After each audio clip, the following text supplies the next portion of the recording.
রেগে গেলে কিছু কিছু মানুষ চুপ হয়ে যায়, একদম চুপ।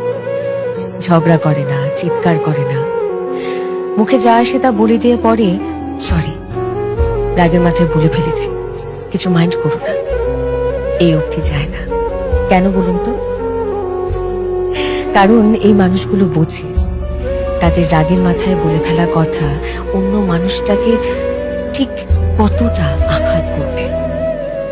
তারা এটাও বোঝে সেই আঘাত বুকে বয়ে নিয়ে বেড়ানোর কষ্টটা কি।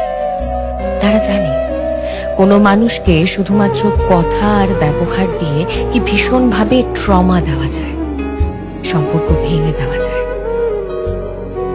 তারা জানে ভেঙে যাওয়া জিনিসগুলো একবার ভেঙে গেলে হাজারো সরি বললেও সেটা আর জোড়া দেওয়া যায় না। তাই রাগের মাথায় সেন্সিবল থাকা, মানুষটার খারাপ লাগবে সে বিষয়ে ভাবা কিংবা তার প্রতি অনুভূতিশীল হওয়া এতটা সহজ নয়।